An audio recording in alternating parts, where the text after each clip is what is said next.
confront the new enemies of poverty, disease, and ignorance in all their forms, they discovered that independence did not amount to freedom in its full and fullest sense. Along independent Kenya's history, power became centralized, dissent was silenced, competition was crushed, fear replaced hope. Once again, however, Kenyans rose, and from their struggle emerged the agitation for democracy, human rights, and the rule of law. In the darkest days when it was dangerous to speak, brave Kenyans spoke. Just Kenyans organized. Students stood firm against detention, against torture, against exile, and even death, so that Kenya would break and breathe again. This generation of courage produced towering figures whose sacrifice expanded the democratic space we enjoy today. Foremost among them was Raila Odinga, a stalwart of our country's democratic journey, who left us just under 2 months ago. Raila devoted his life to the pursuit of freedom, justice, and peaceful coexistence. His courage, resilience, and unwavering belief in the power of the people shaped defining chapters of our national story and inspired generations to believe that change is possible. I now respectfully urge all of us to join me in observing a 1 minute of silence in honor and remembrance of the Honorable Raila Odinga and honor his sacrifice, service, and enduring legacy.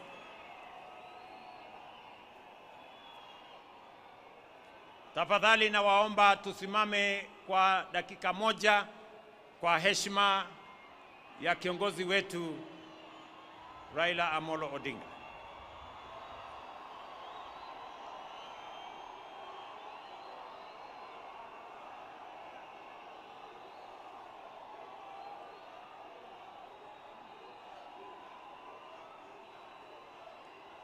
Asanteni sana. Asanteni sana. May his spirit continue to guide our nation forward. His resolve, as well as the resolve of our forefathers, gave us the 2010 Constitution, a charter that restored the sovereignty of the people, restrained imperial power, entrenched rights, and devolved government and authority to the grassroots. But it promised something even greater. It guaranteed economic and social justice. It declared that health, housing, food, water, education, and social security were not favors. They were fundamental rights. It was a bold promise. It was a moral imperative. It was the unfinished dream of both the independents and subsequent generations.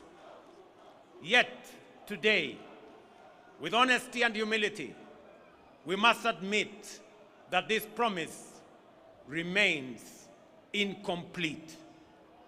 Yes, progress has been made, but the deeper promise, a Kenya where every citizen lives with dignity and shared prosperity, remains unfulfilled.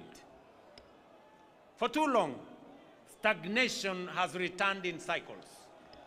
Negativity has been normalized, and too many have been asked to make peace with mediocrity. That is why, before the last election, we had already realized that although we had achieved political independence and our constitution expanded our democratic human rights and the rule of law, we still had not fully consolidated our nation. These two milestones, great as they were, had over time been undermined by the paradox of the marginalization of the majority. We saw clearly a system in which a few rose to the top of the pyramid, while millions at the base struggled to survive, with education outcomes compromised, healthcare beyond reach, access to affordable credit denied, housing unattainable, and farmers abandoned while our youth were locked out. That is the reason we introduced the bottom-up economic transformation agenda, to bring the marginalized majority back into the heart of our nation, to ensure that no one is left behind, and to begin the work of social engineering necessary to pursue the broader dream of economic freedom. We had to begin where marginalization and exclusion had been greatest, that is at the bottom. And so, over the last 3 years, we have made bold choices. They have delivered results that are unprecedented, unmistakable, and consequential. For years, we spoke of agriculture as the bedrock of our economy and farmers as our pillars. But the truth is, we did not truly know them, and neither did we truly prioritize them. Today we do. For the first time in our history, over 7.2 million farmers have been brought into the single national digital database. We now know who they are, where they are, what they grow, and what they need.